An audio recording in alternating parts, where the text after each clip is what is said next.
Bonjour, bonsoir à tous, c'est Komorebi. On se retrouve pour un nouvel épisode de la lumière pop de la semaine. Celui centré sur la semaine numéro 10 de 2026 déjà, ça va assez vite. Semaine qui s'écoule du 2 au 8 mars. Nous avons 9 œuvres dont nous allons parler, lues avec un rythme désagréable, on va pas se le cacher. Parce que j'ai lu un manga le jeudi, 2 mangas le vendredi, 2 mangas et un comics le samedi, et 3 mangas le dimanche. Alors, parce que j'ai décidé de lire un peu plus d'œuvres différentes par jour, histoire d'avancer un peu, parce que j'ai du retard sur beaucoup trop de séries à la fois. On a du JoJo, du High Shield, du Space Brothers, des Marvel Must-Have, de La Petite Mort, du Claw. On a tout ça en retard niveau lecture, donc je voulais avancer un peu. Et au final, même là, en lisant 3 ou 4 jours avec ce rythme-là, on a plus d'œuvres au final qu'en lisant une œuvre par jour. Juste niveau timing, c'est chiant. Soit je me retrouve dans un tunnel infini de lecture, soit je lis pas. Et justement, la semaine du 2 au 8 a été chargée, ça fait 2 semaines que je suis décalé à cause de ça. Parce que j'avais beaucoup de retard niveau boulot. Comme la fin de mon contrat se rapproche, il fallait que je me mette un peu à jour. Donc, grosse journée de boulot, compliqué le soir de bosser, rattrapage un chouille de boulot à la maison les soirs, les séances d'escalade, un spectacle d'humour au Zénith, dont j'avais pris les places il y a 2 ans, une compétition d'escalade le samedi, dont je suis content de ce que j'ai fait. J'ai réussi genre 28 blocs sur 35 je crois. Sachant dans ceux que j'ai pas fait, il y en a que un seul que j'ai essayé et que j'ai raté, qui m'a valu des courbatures aux abdos pendant 3 jours certes. Mais le reste de ce que j'ai fait, j'ai été plutôt efficace et il vaut mieux dans ce genre de compète. J'ai passé les 4 premières difficultés en un essai. Au niveau de la difficulté 5, j'en ai passé une en 3 essais et le reste en un je crois. Et la difficulté noire, que j'avais pas sorti depuis un moment dans ces salles-là, j'en ai passé 2 pendant la compète en 3 essais chacun. Ça, c'est de là, je suis content de moi. Depuis, je suis retourné dans l'autre salle de cette filiale, et je repasse un peu plus de noir, ça faisait un moment que j'en avais pas eu, ça fait plaisir. Voilà, et après on est resté toute l'après-midi pour regarder les finales, c'était trop impressionnant, même si les blocs étaient pas intéressants du tout. J'ai rattrapé une compète internationale en duel, donc c'est des compètes de blocs classiques, mais le système de score est facile parce que c'est littéralement du 1 contre 1 sur le même bloc en parallèle. C'était intéressant. Mais le ratio entre grimpe et attente était un peu raté pour une première édition. Ça, et le dimanche, j'avais des trucs aussi de prévus. Bref, la semaine a été chargée de zinzin. J'ai pas pu lire souvent, mais quand j'ai lu, c'était beaucoup. Et j'ai pris du retard niveau enregistrement. J'ai rien enregistré pendant la semaine, parce que l'épisode précédent avait du retard. Et là, on recommence. On est mercredi soir, j'ai l'épisode de retard et j'ai rien enregistré pour cette semaine. Bref, n'hésitez pas à me dire en commentaire comment vous allez, ce que vous avez découvert récemment, ce que vous avez pensé des œuvres dont je parle dans cet épisode. Si ça vous a plu, vous savez ce qu'il vous reste à faire, vous êtes sur internet depuis infiniment longtemps. Abonnement, partage, pouce bleu ou étoile, en fonction de là où vous êtes. Bon visionnage! Tout d'abord, j'ai lu le volume 12 de High Shield 21. On a la fin de la première rencontre des Devil Bats après l'entraînement aux États-Unis contre les gens méga musclés. Bon, il les écrase, il n'y a pas de difficulté. Il fallait montrer que l'entraînement a porté ses fruits et que le match était évident pour tout le monde, ce qui est le cas. Ensuite, on a le droit à un petit passage humoristique avec un examen d'entrée dans le lycée pour Taki, afin qu'il puisse officiellement participer avec l'équipe.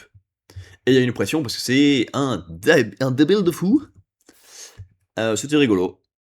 On regarde le premier match des Hojo avec leur nouvel effectif complet, avec Sakuraba en pleine forme, et on voit leur nouveau jeu en hauteur. C'est cool à voir, ils ont bien évolué. On est prêt pour le futur match contre eux, et ça fait plaisir. On enchaîne directement avec le deuxième tour des Devil Bats. C'est super rapide, parce qu'ils sont littéralement contre des anciens E, à peu près. C'est une équipe qui fait plein d'efforts, qui est sur leur dernière année, mais à qui on ne laisse même pas la chance.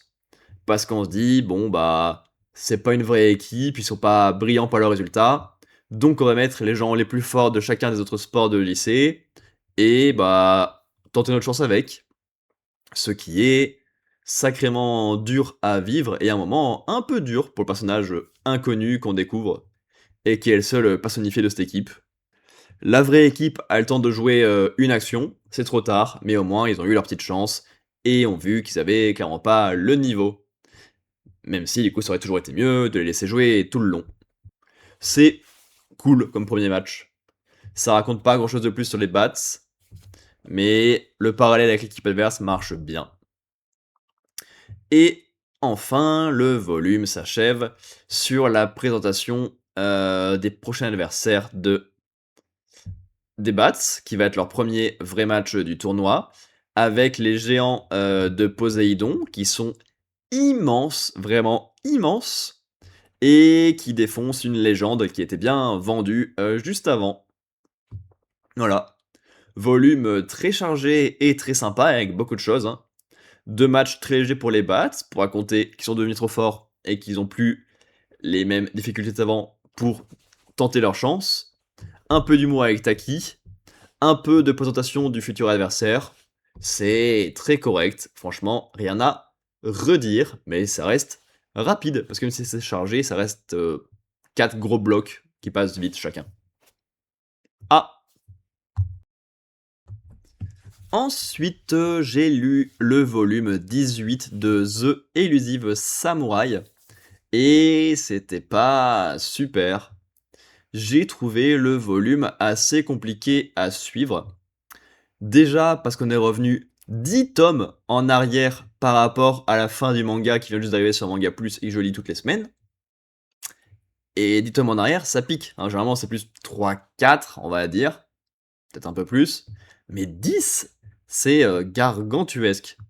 Je suis un peu perdu. Et en plus de ça, c'est un volume super chargé, mais avec beaucoup plus que 4 sujets. Ce qui les rend pas forcément mémorables et peut-être un peu trop chargés.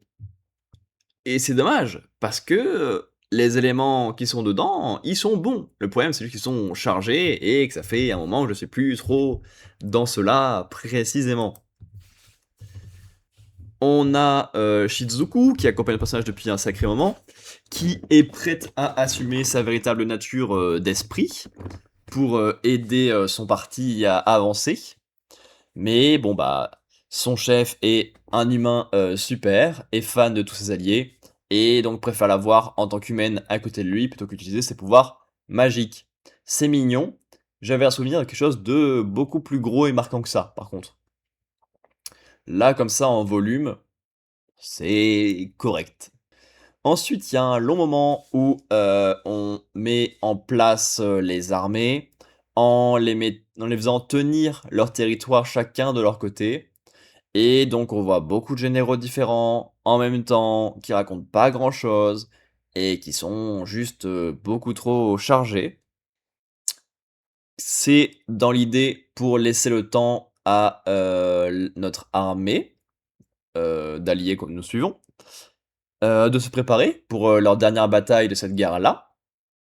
Et j'aime bien les sujets qui sont traités ou comment ils le sont, dans le choix et les trouvailles des nouvelles armes, dans les leçons données entre les nobles généraux et les sauvages soldats, même si dans le sens il y a des choses à apprendre également.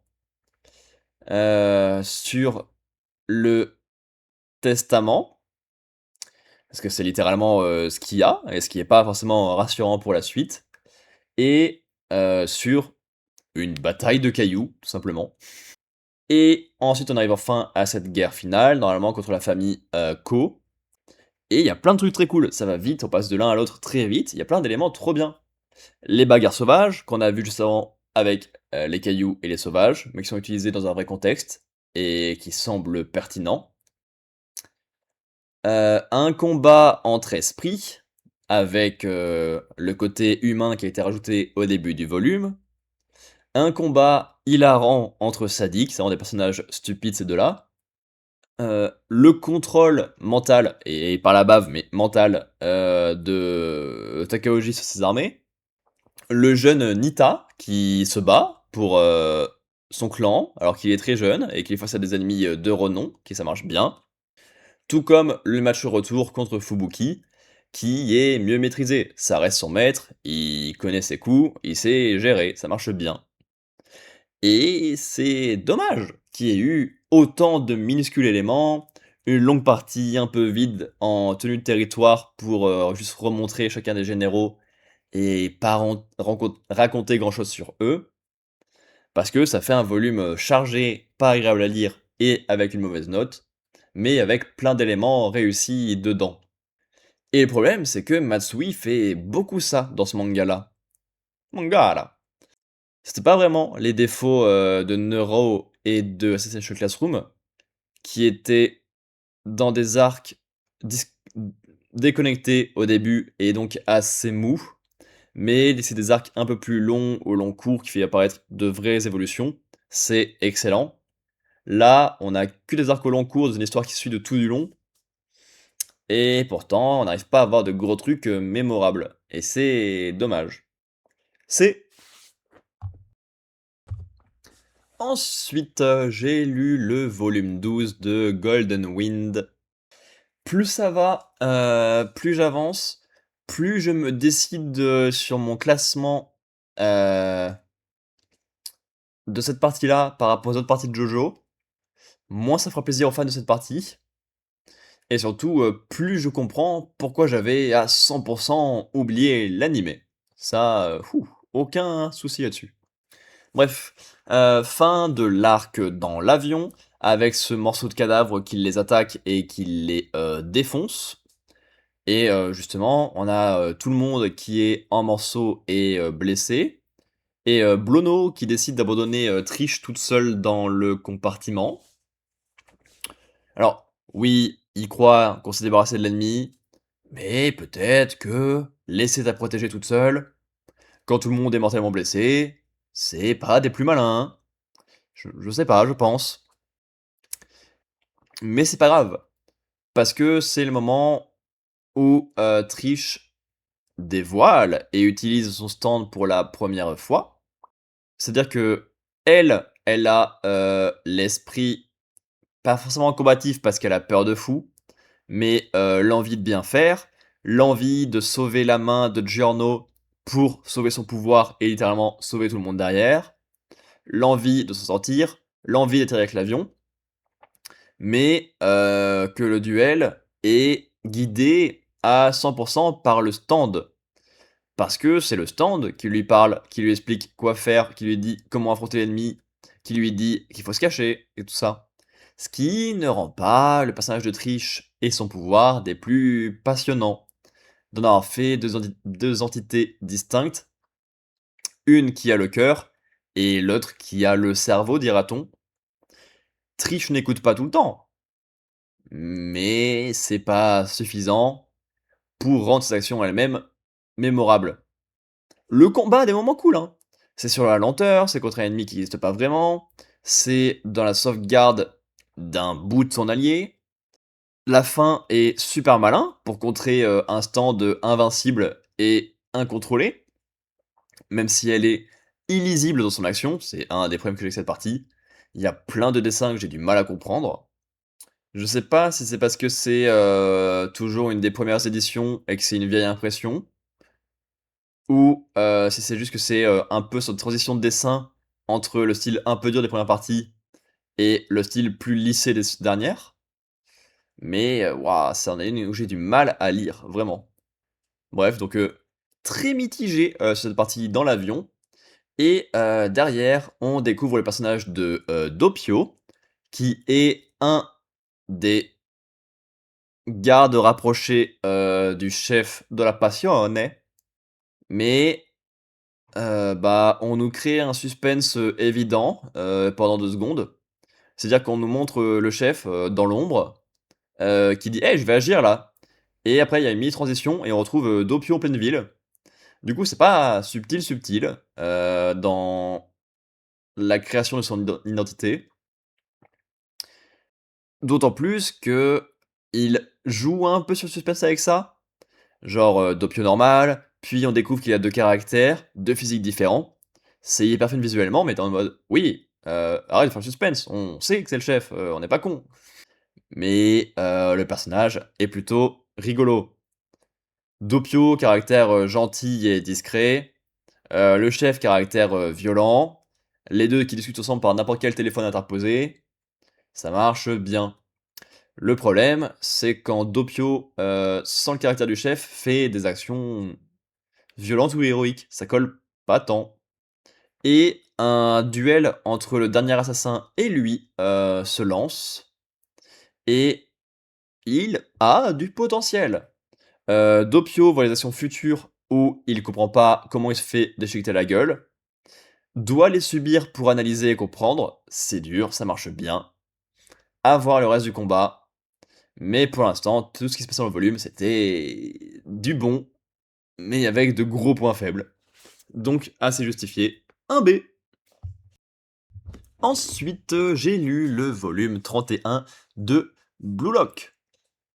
On s'est arrêté après le but de Kaiser, qui fait que l'équipe que nous suivons mène 2-1 dans cette finale de la Néo Egoist League. On a la conclusion de ce but-là, qui fait que Ness, donc le chien-chien de Kaiser, est abandonné. À voir s'il va rebondir et comment Kaiser va réussir à reprendre un peu le contrôle en étant tout seul, parce qu'il perd son seul allié. Et j'aime bien la présentation qui est faite de Jiora, qui pour moi n'était pas spécialement existant jusqu'ici dans le manga, qui est littéralement une balance. Il apporte son aide là où il y a besoin sur le moment. Il a pas de camp bien décidé, alors que vraiment Izagi et Kaiser sont bien en guerre, tu vois. Lui, en mode, bon, bah, je vais là où il y a le plus de chance. Ce qui est une bonne façon d'être dans toutes les actions et d'être bien vu à Blue Lock. C'est même bizarre que ce soit le seul qui en parle et qui y aille. Je titre que là en le disant, mais ça me paraît en fait le plan normal à Blue Lock. Bref. Et analyser ce but permet à Izagi d'améliorer son analyse. Au lieu d'être uniquement centré sur l'ego, de type interne ou mondial, il ajoute aussi la liberté ou la contrainte, qui est donc là où les gens tirent leur force.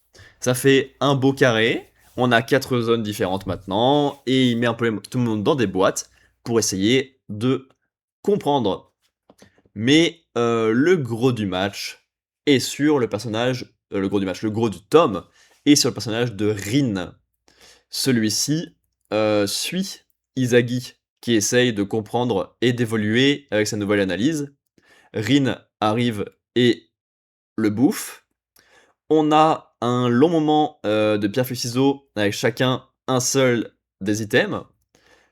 Le trio est fort, il est dans toutes les actions, il n'y a que eux qui agissent littéralement, Kaiser, Izagi et Rin.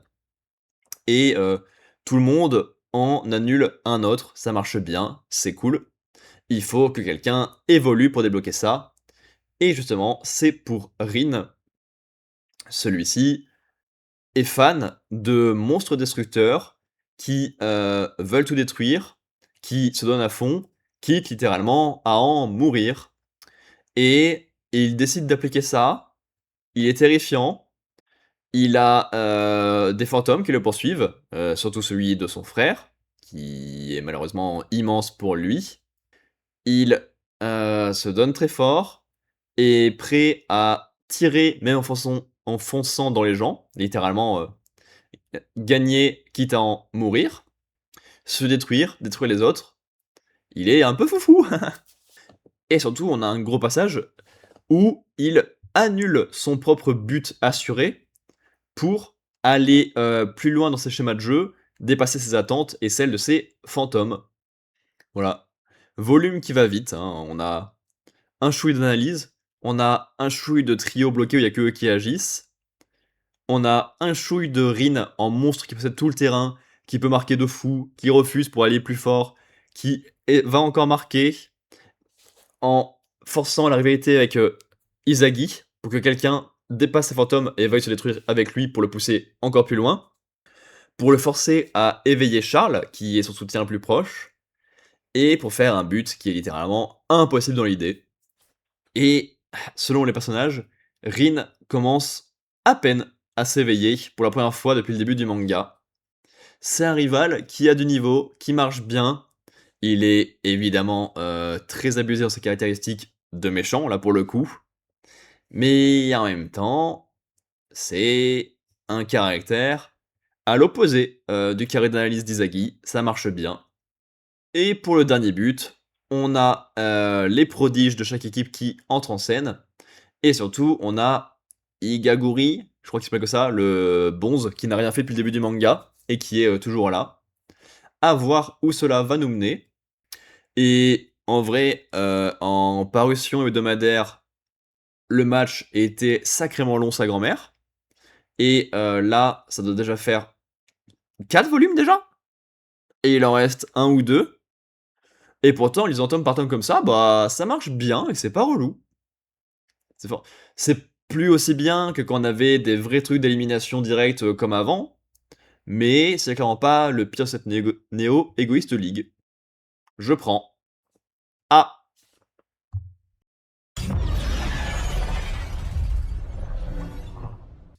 Ensuite, j'ai lu mon premier comics depuis un moment, vu qu'il s'agit d'un de mes comics du mois de février, que j'avais pas encore lu.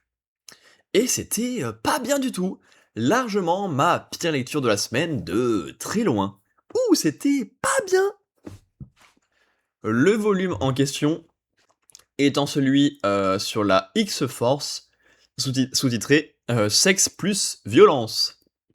Bon, déjà, avec le titre, ça parlait mal. C'était évident hein, que ça allait pas me plaire, et que le volume allait contenir uniquement du sang et du cul. Et effectivement, bah c'est ça mon problème avec le volume. Hein. Il contient uniquement du sang et du cul. Alors, j'ai pas envie de lire ça en fait. J'aurais bien voulu lire, genre, je sais pas, une histoire avec des personnages, qui serait genre intéressante et agréable à lire. Alors que là, ben, avec, pourquoi pas, en bonus, des scènes un peu de cul, avec, pourquoi pas, en bonus, un peu de violence. Mais lire de la violence et du cul avec rien, bah c'est comme si j'avais rien eu en fait, du coup. Non, bah c'est sombre, en même temps avec la couverture il y a peu de doute là-dessus, hein, 2 costumes entièrement noirs, on voit rien des visages. Les dessins faussement et extrêmement badass. Et surtout, bah, c'est ultra edgy pour rien. On a Domino, qui partait voler plein de groupes dangereux à la base, qui se fait repérer par tous ces groupes et donc poursuivre dans tous les sens, même si elle a fait une bonne action au milieu. On a Logan, qui est pas d'accord, mais qui l'aide quand même, parce que c'est un bon pote, et qui la baise, parce que c'est un très bon pote. Voilà.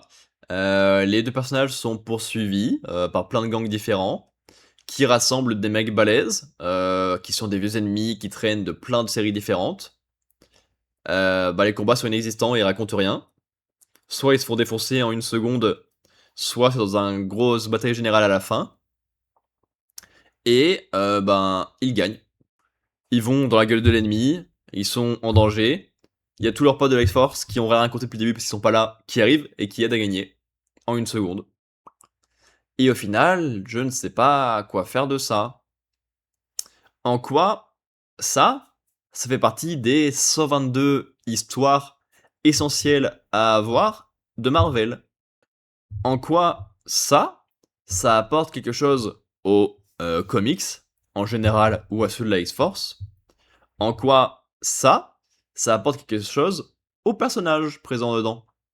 Du Wolverine, on en a lu du très bon à plusieurs reprises dans cette collection.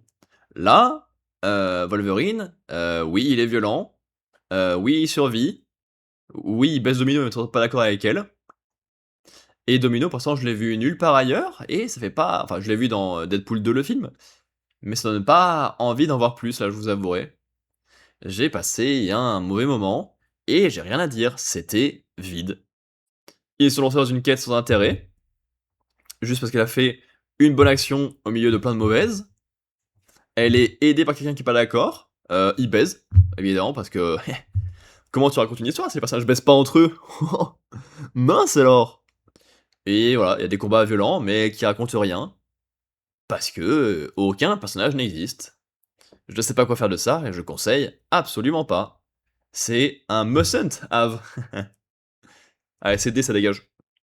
Ensuite, j'ai lu le volume 13 de High Shield 21, qui a encore une fois bien fait avancer notre tournoi d'automne. C'est déjà le top 16 du tournoi. À la fin du match de présentation des Poséidons contre les légendes, là, on a Komusubi et Senna, qui sont tous les deux mis à mal par leur taille, qui est beaucoup plus petite que la moyenne. Et face à des géants, bah, tu vois bien la différence, hein, il leur arrive au bassin. Et donc forcément, dans un match de confrontation directe, ça peut être mal vu et compliqué. Et en plus de ça, Senna est mis à mal pour son imposture. Achille 21 existe pour de vrai en dehors de lui et a une constitution beaucoup plus élevée. Ce qui crée un peu un sentiment d'imposteur parce que ben il a pris le rôle d'identité de quelqu'un qu'il n'est pas. Voilà, donc gros sujet pour le prochain match, mais il y en a un avant. Après une discussion mignonne avec Shin, ils sont rivaux mais ils donnent des bons conseils, c'est agréable à voir. Le match est très rapide, encore une fois, ça fait 3 d'affilée. J'ai même pas noté les adversaires, parce que ça sert à rien. C'est des gens qui se basent sur les prédictions et sur les tics des personnages d'en face pour lire dans leur jeu et les battre. Et justement, c'est pour mettre en avant Iruma et le fait qu'il est fort de fou depuis un sacré bout de temps, mais qu'il l'a jamais très montré depuis le début du manga. C'est un quarterback de fou. Il sait jouer sur les tics, il sait piger les gens avec ça. Il sait mener le jeu là où il veut. Très fort. Quarterback de fou. Pas le match. Derrière, on continue de nous présenter les Poséidons et leur niveau de zinzin, puisqu'ils éclatent vraiment au score le lycée des rebelles. Et on a Louis, donc le chef des rebelles, avec ses longs bras là, qui chiale auprès de Hiruma, c'était mignon, sur la différence d'équipe qu'ils ont. Les deux sont des équipes construites un peu de manière aléatoire. Mais pourquoi est-ce que celle d'Iruma est soudée? Pourquoi est-ce que celle d'Iruma fait des efforts et pas la sienne? C'est mignon et c'est une vraie question humaine, ça marche bien. On est donc déjà au top 8. On a malheureusement une répétition sur la taille des personnages, qui va être handicapé contre les Poséidons. On avait compris, c'était peut-être pas la peine du coup de faire ça 2 fois dans le même volume avant et après un match. Peut-être qu'on pouvait sauter le premier par exemple, pour en faire un sujet spécifiquement pour les Poséidons. Je sais pas, hein. Alors, c'est bien de faire du teasing pour des combats qui sont loin, mais quand c'est des combats qui sont juste après celui en cours et dans le même volume, c'est juste un peu de la redite. J'ai passé un super moment sur le passage où Komusubi s'enfuit, parce que les mots lui ont fait bien mal, et où l'équipe entière est soudée pour le retrouver, parce qu'ils sont tous fans de lui. Petit passage rigolo sur l'apprentissage du sumo, pour essayer de gérer son pouvoir et sa taille, et intrigué par cette alliance des nains de l'équipe qui se profile et qui peut avancer un peu plus loin. Volume très chargé, avec un tour qui crée une répétition et qui met en avant seulement Iruma. Pour un match entier, c'est beaucoup. Et un passage mignon pour la fin de Louis. Et lancement d'un nouveau tour, avec un entraînement et une phase de consolation très réussie. Hâte de voir le match. Ah, encore. Ensuite, j'ai lu le volume 14 de No Longer Rangers. Et on a encore un volume dans lequel j'étais perdu. C'est compliqué. Parce que je suis de moins en moins de séries en cours. J'en ai de plus en plus de terminés, et donc, ben, là, je suis à 6 volumes, un truc comme ça, qui sortent par mois. Ce qui est vachement réduit. Mais le problème, c'est qu'entre chaque volume, là, en ce moment, j'ai rattrapé des milliards de tomes, qui fait que je suis plus du tout dedans. Et comme c'est un arc de guerre totale entre tous les camps, et qu'en plus même dans ces camps, il y a des séparations, je suis perdu. D'autant plus que ça commence de manière assez naze par rapport au volume précédent. On a une pote de nos héros, Angel, qui a un esprit qui rentre dans elle pour s'allier à son père, qui en a un également. Et là, sans préavis, parce que pour moi il n'y en avait pas un volume précédent, mais je suis peut-être dans l'erreur, elle se libère toute seule et très vite. Ce qui fait que ben, tous les personnages en présence, alors qu'ils sont dans des camps différents, peuvent s'allier, le coincer en prison et le tuer de faim. C'est un peu anticlimatique. Les conséquences de cette grande guerre sont plutôt cool, hein. Les keepers ont gagné en image, alors que c'était un moment qui s'était un peu mal vu dans le sens où leur côté factice apparaissait bien. Là, que c'était pour de vrai, ça marche mieux. On a une équipe de laissés pour compte qui s'agrandit de jour en jour et qui va aider le personnage dont a pris l'apparence notre troupier au tout début. Et surtout, on a le Keeper rouge qui se fait nettoyer également parce qu'il est jugé beaucoup trop bordélique pour sa direction. C'est intéressant. Est-ce que les 24 chapitres de cette guerre valaient tout ça?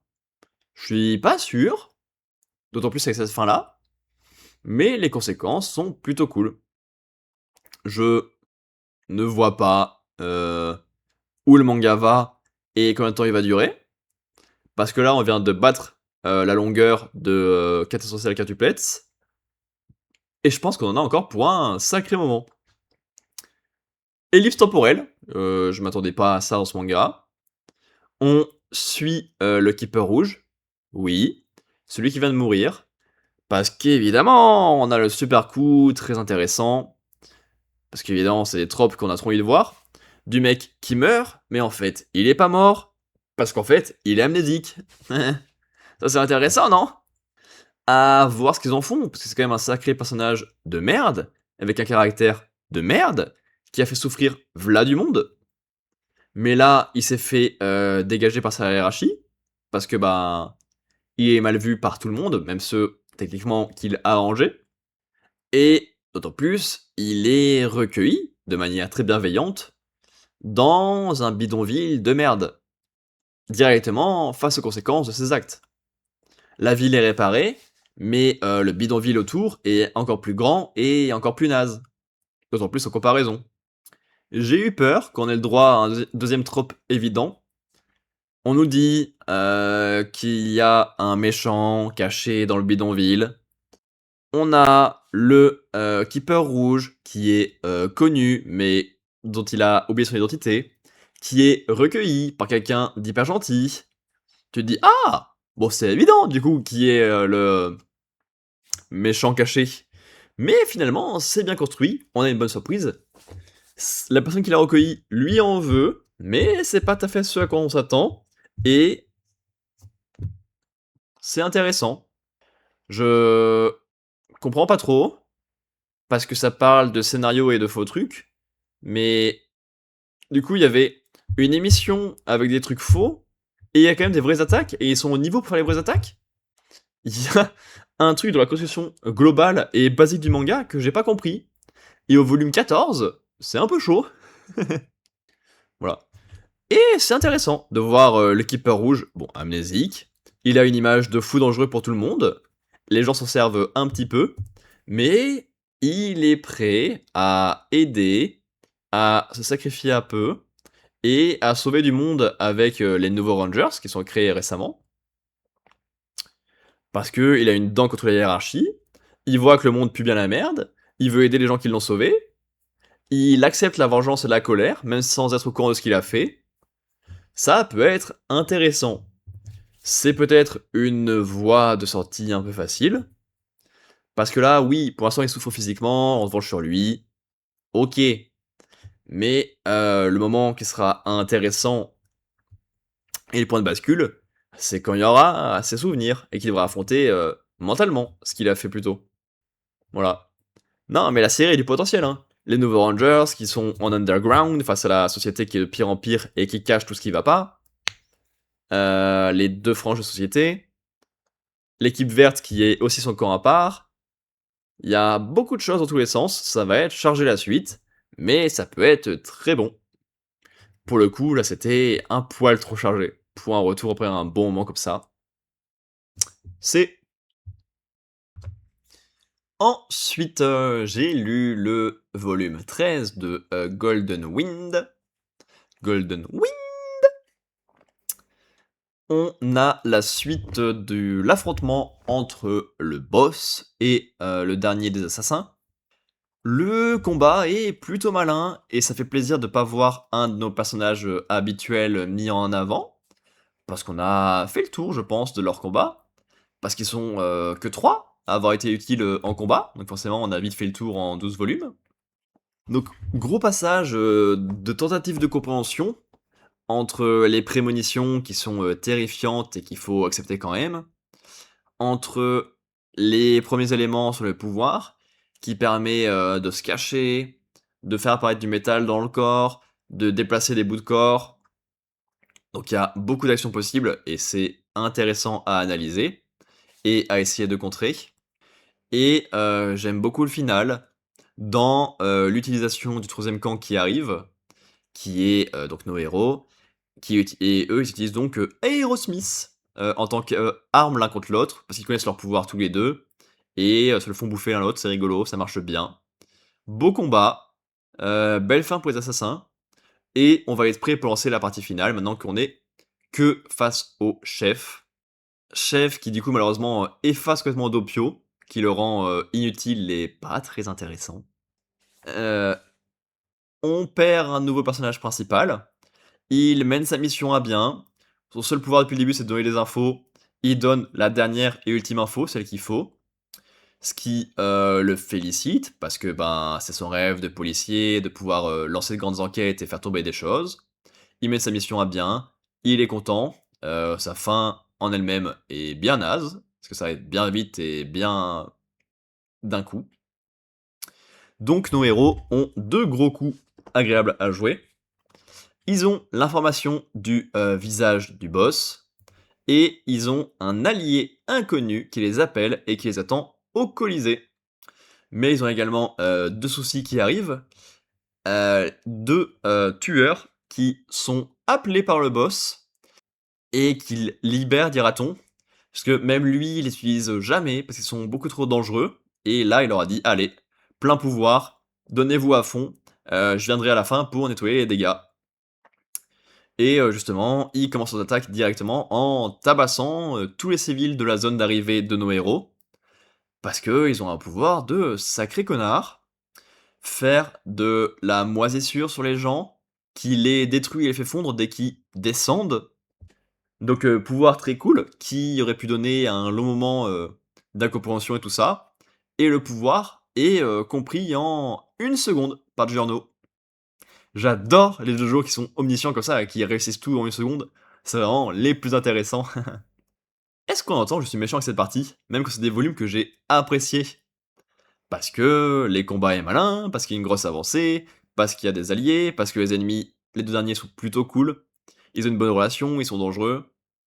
Et donc on a un A, mais on sent dans le ton que je suis désagréable. Oh oui.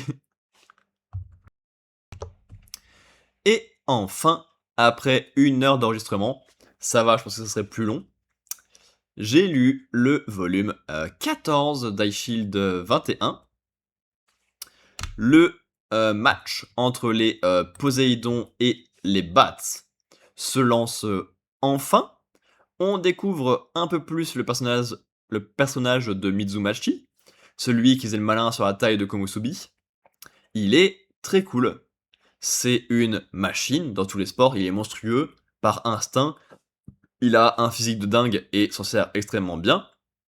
En plus de ça, il est fou de sport et d'ambition, parce qu'il peut se le permettre, mais ben, personne le suit, tu vois. Il va trop loin dans ses entraînements, il pousse beaucoup trop loin, personne veut devenir à un niveau mondial comme ça. Alors c'est rare ceux qui veulent pousser si loin. Et vu qu'il fait que des trucs par équipe, c'est chaud. Et justement, il est mignon là-dedans. C'est sa première vraie équipe ici. Avec des gens qui le suivent, alors qu'il va à un niveau gargantuesque. C'est très agréable, j'aime les moments humains comme ça. Justement, moment humain comme ça, pour Komusubi, qui est enfin mis en avant, j'aime beaucoup. Il est méchant avec sa mère, parce que sa petite taille vient de là, mais il inverse les problèmes de taille en utilisant ses bras, sa force et tout ce qui est lié à sa famille, à son avantage. Ça marche bien. C'est peut-être un chouille abusé comme retournement de situation, mais c'était évident qu'on allait avoir ça, ça fait toujours plaisir. En face de ça, on a des plans avec 3 géants, puis avec 4 géants. Quoi qu'il arrive, c'est toujours extrêmement dur à passer. Et justement, Senna, même quand il passe à travers les mini-failles de la défense, se retrouve face à celui qui dit que c'est un imposteur, et se sous-estime à fond et se fait rétamer. On a Iruma, qui est un monstre de plan dans tous les sens, qui change de formation en mettant à côté Senna et Monta pour ouvrir les schémas d'attaque, et qui utilise absolument tous les plans. C'est un volume qui enchaîne de dingue. Le match est puissant, le match a de sacrés affrontements, donc le géant contre Komusubi, et Senna contre je ne sais plus son nom, parce que lui est pas très parlant, il est juste en mode imposteur. Voilà, fin de sa caractéristique, c'est un peu limité, Mizumachi est beaucoup plus mémorable et intéressant. Et ben maintenant, pour les actions finales, tout va reposer sur Senna. Il faut qu'il passe celui qui traite d'imposteur, sinon bah ça sera ciao hein. Mais le match marche bien. Tous les effets visuels liés à la taille et à la mer fonctionnent très bien ensemble et représentent très bien l'équipe. Mizumachi est super humain et intéressant. Komusubi est plus classique mais super humain et intéressant. Et la construction du match marche très bien. Je prends, ça sera donc un A. Et voilà qui conclut notre enregistrement pour cet épisode. Ce fut chargé. Je pense que je préférerais enregistrer petit à petit. Mais malheureusement, avec ce rythme de lecture actuel, petit à petit, c'est quand même 3 par 3. Et 3 par 3, ça fait une vingtaine de minutes d'enregistrement. C'est pas le plus fun, on va pas se le cacher. À voir si je continue à lire 3 tomes par jour. Peut-être jusqu'à la fin de Golden Wind, et après, on verra.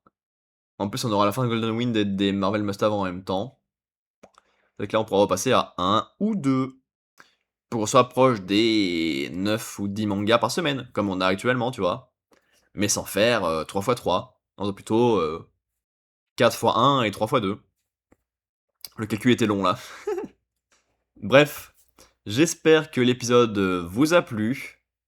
Si c'est le cas, n'hésitez pas à vous abonner, à commenter, à partager, à lâcher un pouce bleu ou des étoiles.